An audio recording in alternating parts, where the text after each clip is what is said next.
Okay, so this will be segment 2. I'm going to do something for you that I think I wish somebody would have done for me. And I'm going to do this out of love, okay? This is my way of loving you, my way of ministering to you, okay? If you were my family, if you were my son, my daughter, my brother, my sister, my uncle, whoever, if you're just my spiritual family, which I know you are, let me impart this to you. I'm going to teach you how to be a master tither and a master seed sower. If you can get these two things down, then you shall lack for no good thing all the days of the rest of your life.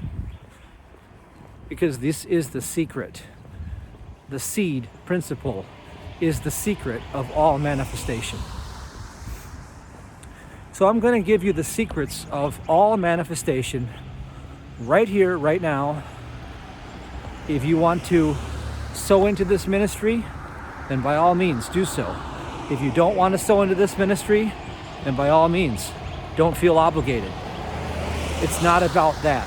Just before we get started, this isn't some word salad to try to trick you into sowing into this work, okay? This is me coming to you from a place of having been there, done that, to share with you what I know in my heart will transform every area of your life and bring about all of the good that you're seeking. So step 1 is, let's talk about your money. Let's talk about what it is. Your money is the sum total of the accumulated works of your hands, the sum total of all of your human intelligence, if you want to call it that. That's actually an oxymoron. It is the sum total of all of the network you've built, and it is the sum total of all of the material wealth as a scorecard that the carnal mind validates its own status in life by. It is the treasures of this world that Jesus said, give up and follow me. Now, do you think Jesus wanted his disciples to be impoverished?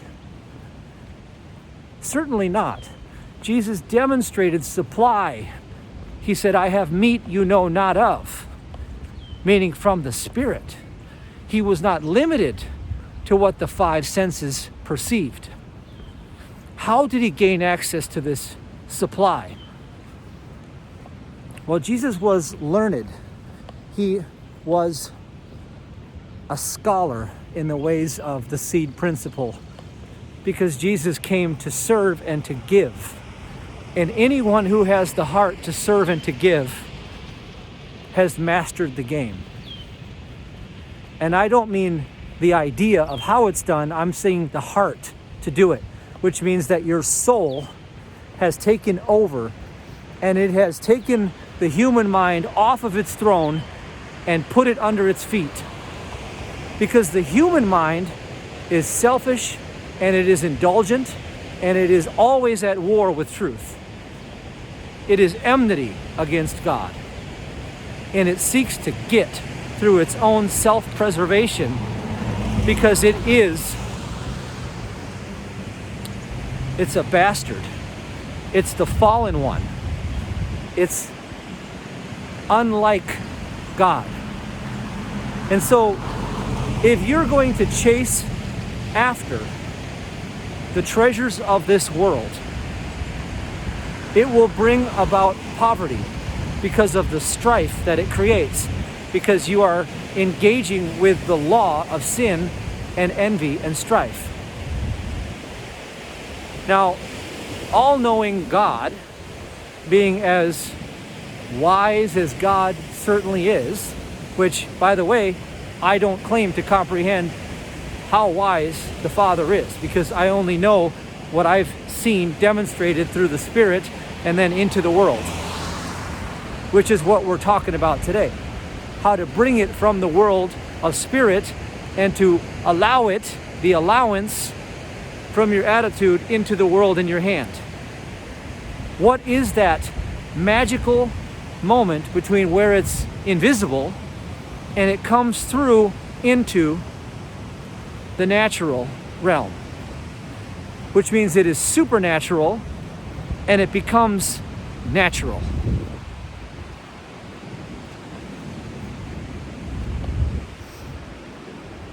Well, there's one thing I have to tell you.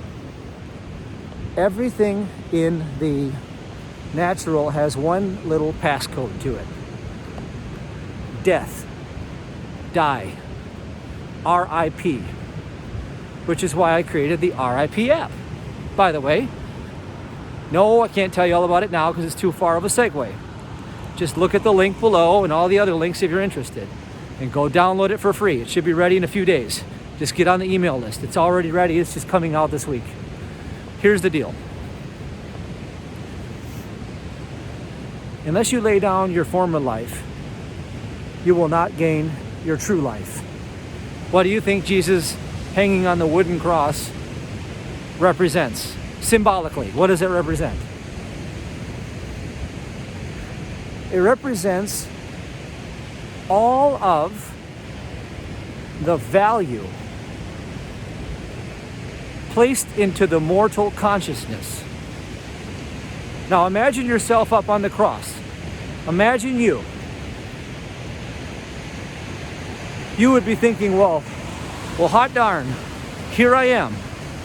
I'm the wisest guy on the planet, according to my own reasoning. And yet, it's all gonna end. It's all gonna die. No matter how smart I thought I was, we're all gonna die. None of us are getting out of here alive. And there's your answer right there. None of us are getting out of here alive.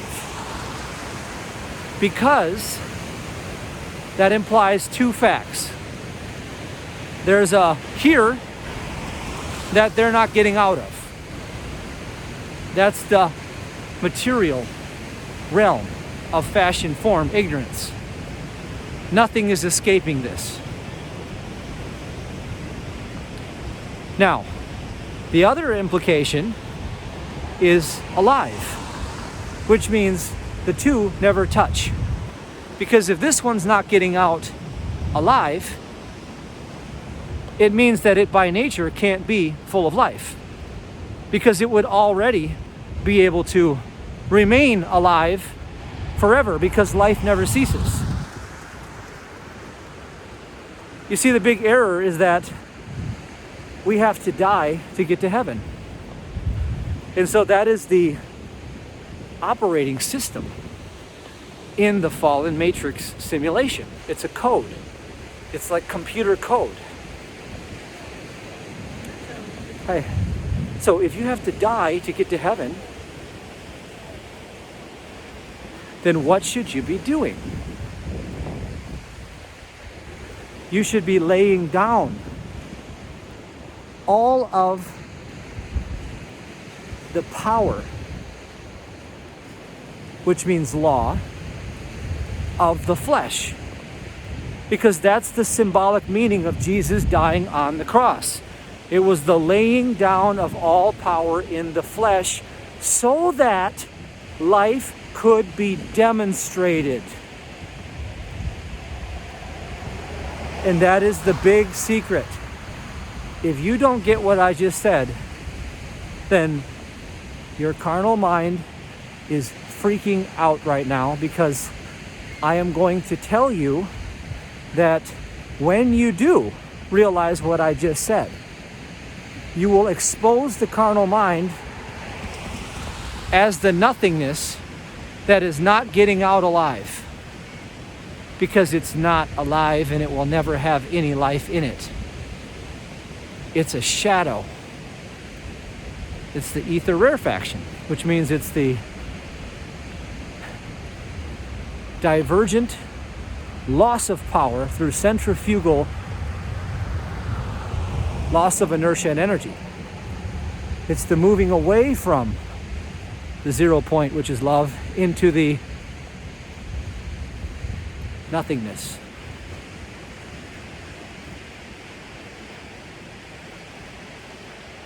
Now that sounded lame, I know, because I'm not going to give you the full speech on it, but that's really the truth. I can look at it from multiple different ways and share it with you.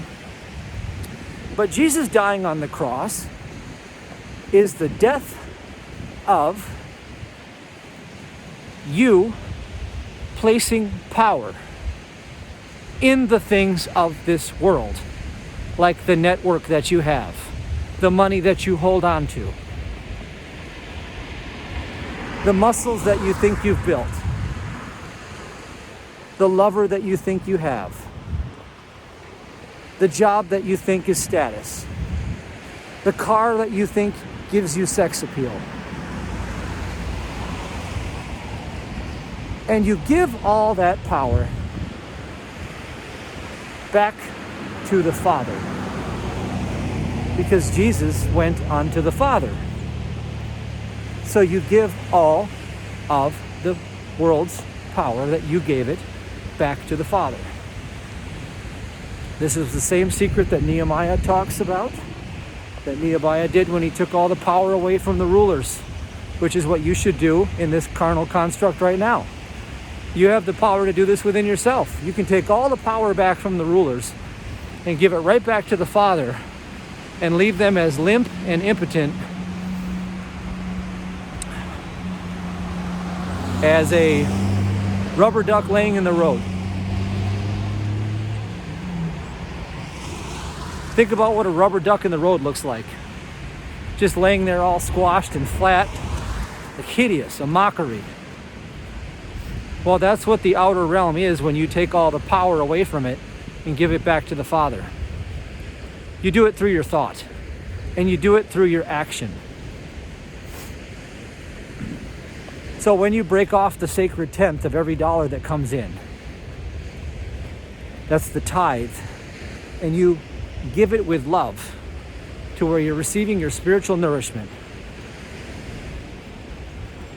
what you are asserting in your heart, and this is why it works for me, is I say, Father, you are the only power, presence, mind, and activity in my life. You are the only one capable of prospering me. I give no power to this world. I give no power to men. I give no power to anybody in the ministry. I give no power to the carnal meat sack. I give no power to governments. I give no power to anybody or anything, because you alone are all the power there ever is, was, or will be. All the life there ever is, was, or will be is you. And there certainly isn't any power in this money or my so-called ability to get it myself. And then I say, God, if I go down, I'm going down believing in you. The case is settled. I release this money freely, and it returns to me exceedingly multiplied 100 times over. In Jesus' name, it is done. Amen. And you see, just by making that sacrificial offering, the whole world of the dead runs on sacrifice. Oh, I know there's a lot of people that practice a lot of sacrifices on this planet because they know it brings them power from the other dimension. What dimension? Yes? You were coloring and we wanted to give this to you. Oh, thank you. So it's for you. It's beautiful. Thank you. Do you want to say hi in the video? Yeah. Hey, what's up, vlog? What are you recording for? This is my ministry, actually. Ministry? Yeah. Awesome. So, all right. Bye. Peace okay, and love. thank you. Okay, so this is beautiful. Now, do you see the Lord working within me? Do you think I staged that? If you saw what this said, you'd see God working. I'll read it to you. First of all, it's beautiful, and it says, peace and love. I hope you have an amazing day. Ti amo. You're amazing. Now, that's beautiful. Now, who do you think gave me that? God did. Why did God give me that gesture through another vessel? Because I give all power to God. And you see, if you give all of your financial power to God, then God will begin to show you His ways, his ideas. Now, you're not done yet. You're not done tithing. You've given money. That's great. You've sacrificed the God of this world for the true living God of all creation. You should be ecstatic by now, but I'm not done teaching you yet. Because the next thing I want you to do is I want you to tithe your time. Now, in the world, since the world runs on clock time illusion, and time is the movement of thought, time and space are an illusion essentially, but time is the movement of thought in the carnal perception of reality. And when you believe you're manifesting something, you're trying to move from one to the other. You're trying to move in your thought. So therefore, you're always in past and future, and you're not present with the Lord. Then you are of this world. You are of the mind of this world. You are demonstrating through your behavior that you believe that your human effort and your human mind and all of your plans and ideas and schemes are capable of adding something to God's creation. I know it sounds absurd, but I'm telling you that's what you're doing when you don't give the tithe of your time to God. Now, does God require 100% of your money as a tithe? No, it's 10%. So 10% of your time. Jesus used to go and pray probably about 10% of the time, not all the time, but until he was renewed with the freshness of that daily bread, that spiritual idea that comes from giving that time to God, he would not enter into his ministry. You should not enter into your activity unless you have fully rested and come to a place of allowance in your emotional, mental, vibrational field. Which means you have rested in peace, being dead to the world and alive in spirit long enough to where you've been silent, listening to receive the daily bread. Because God only did one thing in the Bible, and that was speak. So you have to listen within yourself, not out there, within yourself. Great. Now you've tithed your time and your treasures. That's amazing. I'm very, very grateful that you've decided to listen to me. It's up to you to do anything about it, but at least you know. Now, the next thing I'm going to ask you to tithe is your talents, your time, talents, and treasures. How are you going to tithe your talents? Well, it doesn't mean give away your product or service for free. That's not what I'm asking you. Your talent is your ability. And the only ability you have is to demonstrate out of your heart the attitudes that you are coming from.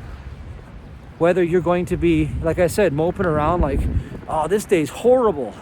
You know, I'm going to do extra hard phone calls today to make extra sales. I'm so ticked off, my paycheck needs to be bigger. I'm going to double up my work schedule and I'm going to make these sales calls. My advice to you is, if you want to tithe your talents, would be to get my book, Trust, the Most Powerful Force in the Universe. It's on Amazon. It's only like $3. Here's the deal. Here's why I want you to get it. You should probably get the physical version and put it in your library. For crying out loud, spend like the $20. My goodness. If you can't afford a book by now, then you really have to get the first two things of tithing down. You really do. Okay? When somebody's giving you their entire knowledge of years and years and years of study and training for a handful of bucks, and you're not willing to go after it, well, then you don't understand that mentorship is the shortcut to success. You'd rather learn through mistakes, because that's the other way. Don't assume that you're better than somebody else when you haven't demonstrated the results. Case in point, when I want to learn something like a new marketing strategy, I go to somebody who's really good, somebody who's a master of marketing, because I can learn in an hour what I couldn't figure out in years on my own. Whatever the price is, what is the price of years of my time? Yeah, it's a lot cheaper to get the mentorship. So with that said, just listen to me closely here. For $3 on Amazon and some change, I give you a course in that book. And in that course, online, where you can learn at home in the comfort of your home, you can learn the Self-Entrainment Technique. Now, that technique is the most powerful skill set in my tool bag, if you will, of how I shift my vibrational state to the place where what I'm putting into the world as my seed is calibrated exactly where I want it. I know the exact calibration of the seed I'm sowing. And this does matter, because this is your talents. Your talents are what is coming out of your heart that is being planted all around you. Hello. Hi. Now, I know the story of the parable of the talents has to do with business and commerce, and all of these teachings look a little bit on the surface like, well, how do I tithe my talents? You know, I should go, what? I'm a professional hockey player. I should go skate for free at an orphanage or something. What do you want me to do here? You want me to give away half a year's worth of skating for the world to see without taking a paycheck? No, I'm not asking you to do that at all. I'm saying it's not what you do, it's how you do it. That's the real talent, because the talent is in your demonstration of the Father's allness. The Father contains all within himself, so you can't add anything to it. But you can certainly reflect a state that is in alignment with what the Father knows about the Father's own will for you, to prosper and to be in health. And prosper means all good things, and the only thing good is the good which God bestows, and that good is the fruits of the Spirit. So you have to be in alignment by demonstrating those fruits in your daily activities, in your commerce, in your business, in your service to others. And when you begin tithing in that way, it means that today I will give patience where it is, according to my human reasoning, where it shouldn't be given. Where those who persecute or slander or have ill will against me, I will tithe love into this space, because I am calling forth the divine qualities within all of creation to come out of that barren, empty ignorance, which is a dense fog. I am the light of the world. You see, it's easy to be joy-filled when you're in a room full of people just like you, because people who are like you bring you comfort. But if you go into a place where everybody is, let's say they are completely against your position in life, they don't like your politician, they don't like your idea of freedom, they don't like the fact that you want to have your own business, the fact that you want to govern your own health and well-being. They would rather do it for you and do it their way because they believe they know best. And so in your carnal reasoning, you say, you know what? Them sons of you-know-whats, they don't deserve a lick of my love. They can kiss my you-know-what. I'm going to step on them. Well, maybe today, if you were to know that God is all and God is good and God is love, and you were to step into your divinity, you could offer a tithe of patience and kindness, of joy, of peace in that place where, historically speaking, you were tempted to be no better than the ones you are against. Because how are you any better than them if you just stepped outside of God's presence by becoming filled with hate and envy and strife? You are equal to them now. You are now in the deficiency of the same deficiency that you're trying to lash out against. What, just because one is a murderer and the other is an adulterer and one is a liar? All of them are equal in the sight of God because all of them are nothing. So if one is murdering and the other one, you, is hating, you are no better than them. And now I say that to the carnal mind because the carnal mind has no place in you because you're the child of God. And by recognizing that it's an impersonal mind that's looking for you to be the host, you can now tithe in that space of what God knows to be true and watch what God can do to change what you see, smell, hear, taste, and touch as them versus what you think you're doing, which is nothing because you're coming from nothing and you're attacking nothing at the same time. Yeah, I said you're coming from nothing and attacking nothing at the same time. Because your very attitude is saying that God isn't all, that there's something else now. And I, of myself, am going to do something about it. And therefore, what is that something you're going to do about it? Wouldn't you rather just reflect what God knows to be true about God and let God clear the dense fog? Or would you rather withhold that tithe as you may have done in the past? There is no past, but that is the old way of being. Step into the new creation. The new creation is the new man. You have to be the new man. Now, these three things that I tell you will make you the new man. And you will be born in spirit and not born of the flesh by doing this. And you see, until you can do this, then you really don't have a lot of healing potential because you're not demonstrating what Mary Baker Eddy would say is 2/3 part love and 1/3 part knowledge of truth is what healing is. So, hi there. Hey. I used to be the same way. I used to think that just because I have knowledge of the truth, that made it enough. And yet I'd spend my day watching info wars and other channels, the Health Ranger and all of these.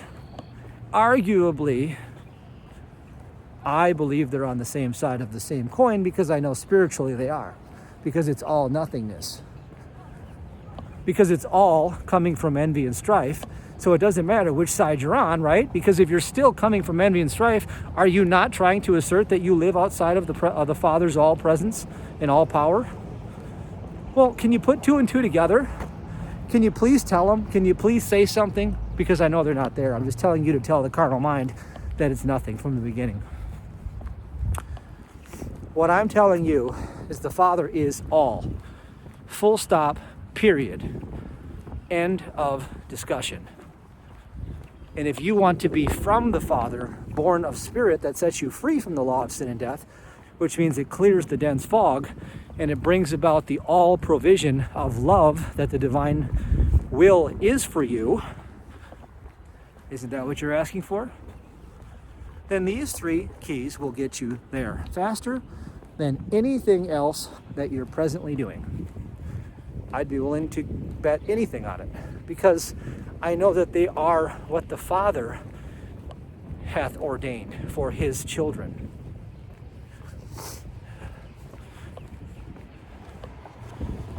Now, was that so hard? Was that challenging? And the Father sent me one of his people.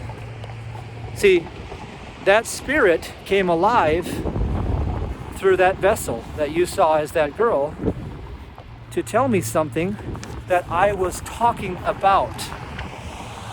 It says peace and love right on the card. Hold on. The wind's blowing. Let me show it to you.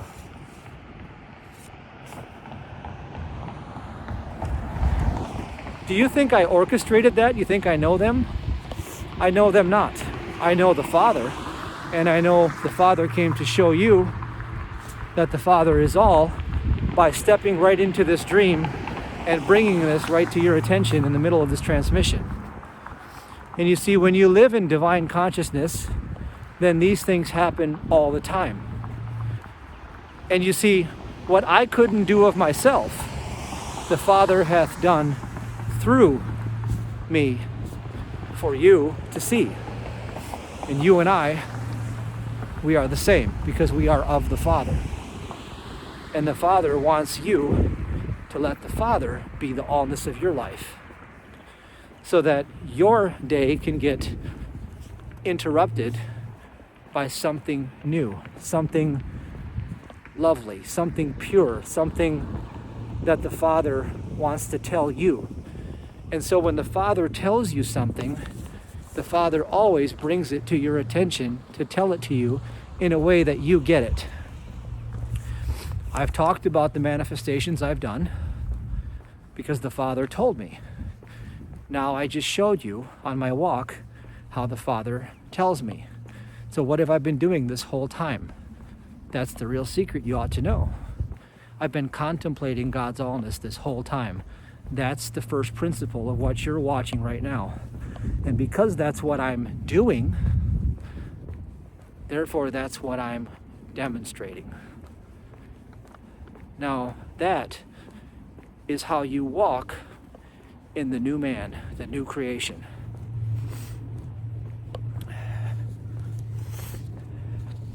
And by the way, you're amazing.